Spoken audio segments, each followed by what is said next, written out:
बिस्मिल्लाहिर्रहमानिर्रहीम, अस्सलाम वालेकुम। आप देख रहे हैं व्यूज़ मैटर। मैं हूं मुर्तज़ा डार। तीन खबरें हैं, तीनों अहम खबरें आपके लिए। पहली खबर यह है कि कतर के फॉरेन मिनिस्टर जो कि डिप्टी प्राइम मिनिस्टर भी हैं, वो तेहरान में क्या करने गए और अमेरिका का कौन सा पैगाम लेकर गए।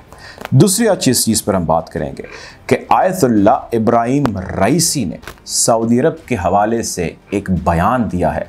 ईरान और सऊदी अरब की टॉक्स जारी हैं। इस वक्त पे इस बयान की क्या अहमियत है, मामलात कहाँ पड़ रहे हैं। तीसरी चीज़ ये, पाकिस्तानी, ईरानी और चाइनीज़ सिफारतकारों की इस्लामाबाद में एक मीटिंग हुई है। उस मीटिंग में क्या बात हुई है और क्या फ़ैसले हुए हैं, इस पर भी बात करेंगे। अपनी वीडियो का बाकायदा आगाज़ करते हैं। पहली चीज़ ये कि कतरी फ़ॉरेन मिनिस्टर तेहरान गए हैं और तेहरान से कबल वो वाशिंगटन गए। कतरी फ़ॉरेन मिनिस्टर का नाम है जी शेख मोहम्मद बिन अब्दुल्ला अर-रहमान अल थानी, ये इनका नाम है। और तेहरान पहुँचे हैं। तेहरान पहुँच के इनकी meeting foreign minister of Tehran जो हैं उनसे हुई है। इनकी मीटिंग इब्राहिम रईसी साहब से हुई है। ये फ़ॉरेन मिनिस्टर अल थानी साहब हैं, लेकिन फ़ॉरेन मिनिस्टर के साथ साथ इनके पास डिप्टी प्राइम मिनिस्टर का भी चार्ज है। सीनियर बंदे हैं और कतरी ऑफिशियल्स नॉर्मली जो है इतने हाई स्टैचर के लोगों को कहीं भेजते नहीं हैं, तब भेजते हैं जब मामला खासे सीरियस हों। अब इससे कबल जैसे मैंने जिक्र किया कि उन्होंने वाशिंगटन का दौरा किया और वाशिंगटन के दौरे के अंदर उनकी मुलाकात नेशनल सिक्योरिटी एडवाइज़र जो अमेरिका के हैं उनसे हुई और सेक्रेटरी ऑफ द स्टेट से मुलाकात हुई और लंबी चौड़ी गुफ्तगू हुई और प्राइमरीली उसके अंदर ईरान का जिक्र हुआ और ईरान की बात हुई। अमेरिका ये चीज़ चाहता है कि वो ईरान के साथ ताल्लुकात किसी तरह सॉर्ट आउट कर ले। मैं ये नहीं कह रहा कि ठीक कर ले या उसके ऊपर चढ़ाई कर दे, सॉर्ट आउट कर ले। अमेरिका के ईरान के साथ ताल्लुकात फ़िलहाल सॉर्ट आउट नहीं हो पा रहे। आपने देखा, मैंने भी ऐसी स्टोरीज़ की जिसके अंदर ये जिक्र किया आपसे कि अमेरिका ने पहले मैक्सिमम प्रेशर की कोशिश की। डोनाल्ड ट्रंप ने उसके साथ मुआहदा 2018 के अंदर JCPOA जौहरी मुआहदा तोड़ दिया, सैंक्शंस पाबंदियाँ लगाई, लेकिन मसला सॉर्ट आउट नहीं हुआ। ईरान तगड़ा था, तगड़ा होता गया और ईरान को अमेरिका समेत इजराइल अपने लिए एक थ्रेट समझता है। जो बाइडन साहब आए, उन्होंने आके दोस्ती का हाथ बढ़ाया। उन्होंने कहा जी हम दोस्त बन जाते हैं, आपके सऊदी अरब के साथ ताल्लुकात ठीक कराते हैं, आपके हमारे साथ भी कराते हैं और बाकी P5 कंट्रीज़ के साथ ताल्लुकात ठीक कराते हैं, आपको फाइनेंशियल एड देते हैं, आपका बिज़नेस ओके करते हैं, लेकिन आप प्लीज़ आप अपने घर तक रहिए, उससे बाहर मत निकलिए, हमें भी तंग ना करें। यमन, सीरिया और सऊदी अरब समेत जहाँ जहाँ आपके मसले मसाइल हैं उनको समेट दें आप। अब इस असना में इसराइल कूद और इसराइल कहता है कि भाई अमेरिका आप पागल हो चुके हैं, ऐसा नहीं हो सकता, आप हमारे एलाय हैं, हमने बड़ी मेहनत की है, कोशिश की है, उसके बाद हमने ईरान को इतना जो है ऐसे ऐसे करके डैमेज पहुंचा दिया और हमारे भी ऐसे ऐसे और इतने डैमेज हो चुके हैं। So no friendship with Iran at all. अब अमेरिका हाँ तो कह चुका है इजराइल को और उसने आंखें भी दिखानी शुरू की हैं तेहरान को, लेकिन अमेरिका इटसेल्फ अमेरिका के लिए ज़ाहिर है सबसे पहले सोचता है उसी तरह जिस तरह हर मुल्क अपने लिए सोचता है। अमेरिका पे इजराइल का प्रेशर यकीनी तौर पे बहुत ज़्यादा है। अमेरिका एक मरतबा फिर तेहरान को आंखें दिखा रहा है, लेकिन वो बीच में चाहता है कि कोई एक ऐसा रास्ता निकल आए, कोई एक ऐसी वो चाल चल ले या कोई एक ऐसा वो सद्देबाब कर ले जिससे किसी तरह वो ईरान को राज़ी कर ले कि यार प्लीज़ आप हमें तंग मत कीजिएगा। हम जानते हैं कि जी आप न्यूक्लियर की अफजाइश कर रहे हैं, हम जानते हैं आप बड़े ख़तरनाक हैं, हाँ, लेकिन हम ये फ़िलहाल ख़तरा मोल नहीं ले सकते आपसे दुश्मनी का। हम चाहते हैं कि हम चाइना के ऊपर फोकस कर सकें। सो ये इसी की कॉन्टीन्यूटी थी, जिस कॉन्टीन्यूटी के अंदर और इन्होंने आके इब्राहिम रईसी साहब के साथ मुलाकात की और इब्राहिम रईसी साहब ने एक इसके ऊपर मुस्बत जो है वो आंसर दिया। अब दूसरी बात इब्राहिम रईसी साहब ने किया सऊदी अरेबिया के हवाले से। इब्राहिम रईसी साहब ने एक इंटरव्यू दिया है जिसके अंदर उन्होंने जिक्र किया है कि ईरान अपने तमाम हमसाया ममालिक के साथ ताल्लुकात अच्छे चाहता है। हम नहीं चाहते कि हमारे ताल्लुकात ख़राब हो, हम तमाम हमसायों के साथ अच्छे ताल्लुकात चाहते हैं। और स्पेसिफ़िकली सऊदी अरेबिया के हवाले से उन्होंने जिक्र किया है कि 2016 में जो सिफारती ताल्लुकात हमारे और सऊदी अरेबिया के टूटे, हम चाहते हैं कि वो जुड़ें, वापस रिज्यूम हो।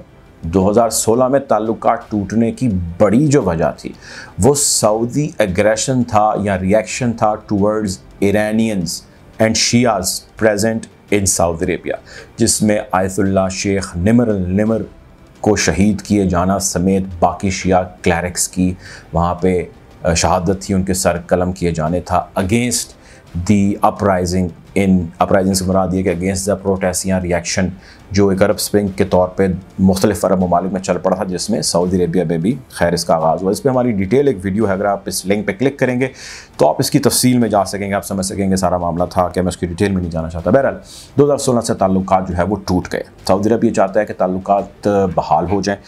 ताल्लुकात बहाली के अंदर ह्यूमन लॉस कम होगा, ताल्लुकात बहाली के अंदर फाइनेंशियल लॉस कम होगा।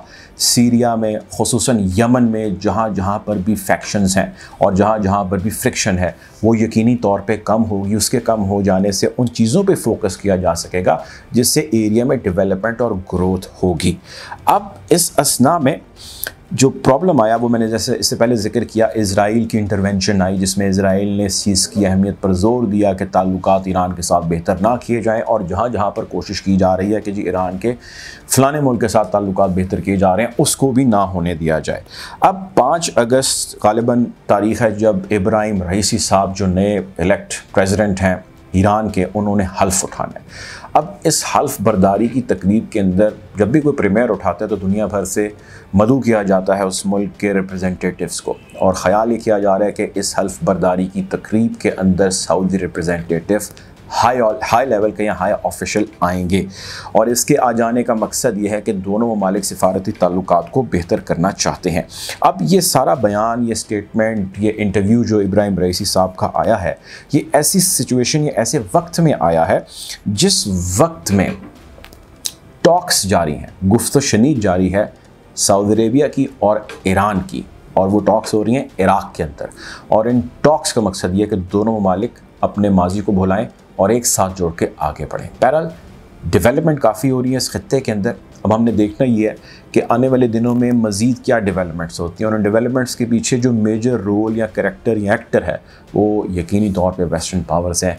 अगर अमेरिका कहा जाए तो गलत नहीं होगा। तीसरी आज जिस चीज़ पर हमने बात करनी है, इस्लामाबाद के अंदर पाकिस्तानी, ईरानी और चाइनीज़ सिफारतकारों की एक मीटिंग हुई है, एक मुलाकात हुई है, और इस मुलाकात के अंदर 2 से 3 एजेंडा से मैं आपको उसकी डिटेल देता हूँ, कुछ इंसाइट देता हूँ, कुछ जो मेरे सोर्सेज हैं जिनसे मेरी बात हुई है उनका भी आपको वर्जन देता हूँ, नाम ना बताने की उन्होंने रिक्वेस्ट की है।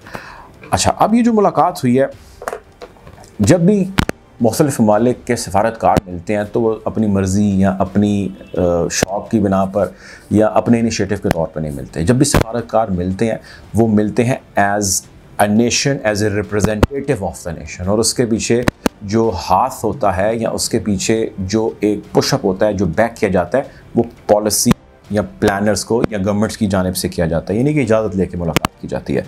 अब इस हाई लेवल की मुलाकात के अंदर 2-3 कंसर्न थे। पहला था CPEC। आप जानते हैं CPEC एक बड़ा प्रोजेक्ट है, बिलियंस ऑफ डॉलर इसकी कॉस्ट है, 70 मुल्कों पे ये फैला है, और जिस पहले मुल्क से ये शुरू होगा वो है पाकिस्तान। ज्योग्राफिकली पाकिस्तान ऐसी जगह पे है, जिंगियांग से शुरू होगा, पहला जो पाकिस्तान का एरिया है उसको ये कनेक्ट करेगा। Belt and road initiative European ममालिक समेत अफ्रीकन कंट्रीज़ को कनेक्ट करेगा और ये पैसा जनरेट करेगा चाइना के लिए। CPEC प्रोजेक्ट को लेकर काफ़ी कंसर्न पाए जाते हैं, जिसमें पहला कंसर्न आजकल है अफ़गानिस्तान की सूरत हाल, जिसके ऊपर ये सारे बैठे हैं और उन्होंने बैठ के बात किया और उन्होंने कहा कि भाई अफ़गानिस्तान वाले मामले को हमने हल्का नहीं लेना। आप ये बात जानते हैं कि अब से कुछ रोज़ कबल एक वाक़या पेश आया, जिस वाक़े के अंदर अस्तोर में एक बस को टारगेट किया गया और उसमें कुछ चीनियों की हलाकत होगी। हमारी इसके हवाले से भी वैसे वीडियो मौजूद है। ये वो प्रोजेक्ट है अस्तोर वाला जिसमें इनका ताल्लुक CPEC प्रोजेक्ट से नहीं है। जब इन चाइनीज़ का जो यहाँ पर डिप्लॉयड है CPEC प्रोजेक्ट से ताल्लुक नहीं है तो उनको वो सिक्योरिटी या वो उस स्टैचर की सिक्योरिटी नहीं मिल सकी जिसकी उनके बारे में उम्मीद की जा रही थी या जो वो एक्सपेक्ट करते थे। बहरहाल इस वाक़या हो जाने के चंद ही रोज़ बाद, यानी अब से कुछ रोज़ कबल, DGIS आए, ठीक है, और foreign minister of Pakistan Shah Mahmood Qureshi, ये दोनों फ्लाई करते हैं और जाते हैं चाइना में, और जाकर चाइना की टॉप लीडरशिप से मुलाकात करते हैं, इस वाक़े पे अफसोस करते हैं और चाइनीज़ इस वाक़े के ऊपर शदीद एहतजाज करते हैं, शदीद किस्म का। ये दोनों जाते हैं साहिबान और वहाँ जाके उनको इस चीज़ की श्योरिटी दे के आते हैं, गारंटी दे के आते हैं कि इस किस्म के मज़ीद वाक़यात नहीं होंगे चाइनीज़ के साथ। हम इनकी सिक्योरिटी को बढ़ा रहे हैं, उनका ताल्लुक CPEC प्रोजेक्ट से हो या ना हो, इनको मुकम्मल तौर पे सिक्योरिटी देंगे। और जो मेरे सोर्सेज हैं वो ये कहते हैं कि खुदा न खास्ता अगर आने वाले दिनों में इक्का दुक्का और चाइनीज़ के साथ वाक़यात हो गए तो ऐसा एग्रीमेंट सामने आने के काफ़ी ज़्यादा चांसेस हैं, जिसमें चाइनीज़ अपने लोगों की सेफ्टी एंड सिक्योरिटी के लिए ख़ुद चाइनीज़ फोर्स यहाँ पर डिप्लॉय कर सकता है। बहरहाल ये मेरे सोर्सेस के हवाले से कहना है, लेकिन लेट्स सी कि आने वाले दिनों में कैसे चीज़ें अनफोल्ड होती हैं। तीसरी चीज़ के ऊपर इन मुल्कों ने बात की और एग्री किया वो ये है कि भाई भारत को हमने किसी सूरत नहीं छोड़ना। चाइना ने, ईरान ने और पाकिस्तान ने, इन तीनों मुल्कों के सफारतकार ने ये बात तय किया है और इसके ऊपर कंसर्न अथॉरिटीज़ में फ़ोन कॉल्स भी अब चलना शुरू हो चुके हैं। ये भी मेरे सोर्सेज से बात सामने आई है और बात ये चलना शुरू हुई है कि भाई इस सारे असना में अफ़गानिस्तान की सिचुएशन आप जानते हैं कि क्या है, दूसरी तरफ जिस किस्म के पाकिस्तान के अंदर अटैक्स हो रहे हैं चाइनीज़ के ऊपर, और जिस किस्म की नज़र रखी गई है इस वक्त ईरान के ऊपर, और ईरान के तालिबान के साथ जो ताल्लुकात हैं, इस सारे असना में जो थर्ड प्लेयर है ना, जो एक तीसरा बंदा है, जो एक तीसरी कुव्वत है, वो यकीनी तौर पे तमाम तर वो कोशिशें बरूए कार लाएगी जिसके ज़रिए वो इस खित्ते के अंदर इंस्टेबिलिटी क्रिएट कर सके। जैसा कि उसने अफ़गानिस्तान के अंदर की हुई है, वैसी ही इंस्टेबिलिटी वो पाकिस्तान के अंदर भी चाहेगा। खुदा न खास्ता पाकिस्तान में ऐसी इंस्टेबिलिटी आती है जिसके कवी इम्कानात हैं तो यकीनी तौर पे पाकिस्तान इफ़ेक्ट होगा, चाइना इफ़ेक्ट होगा और ईरान इफ़ेक्ट होगा, गवादर इफ़ेक्ट होगा, बहुत कुछ इफ़ेक्ट हो जाएगा। सो भारत इज़ द कंट्री जो इस चीज़ के दर पे है कि वो ये करेगा। पाकिस्तान इसके ऊपर एविडेंसेस दे चुका है, वो जौहर टाउन का धमाका हो या वो अस्तोर के वाक़यात हों। अस्तोर के ऊपर डायरेक्ट ब्लेम तो शायद अभी नहीं लगाया गया, लेकिन बहुत सारी चीज़ें हैं जो इसी जानिब लीड कर रही हैं। सो भारत को आड़े हाथों लेना और सख्त डील किए जाने के हवाले से प्लानिंग एंड पॉलिसी मुरतब की जा चुकी है। बहरहाल हम कोशिश करेंगे इस खत्ते की बदलती सूरत हाल के हवाले से आपको अपडेट रखें और आप तक ऐसी तमाम तर ख़बरें with all the relevant views पहुँचाते जाएँ जो हमारी अकल और समझ में आते हैं। बहरहाल अपना ख्याल रखिए। अगर वीडियो पसंद आई है तो इस चैनल को सब्सक्राइब करें ताकि बज़रिए नोटिफिकेशन आप तक मज़ीद ऐसी वीडियोज़ पर वक्त पहुँच सकें। दुआओं में याद रखिएगा। अल्लाह हाफ़िज़।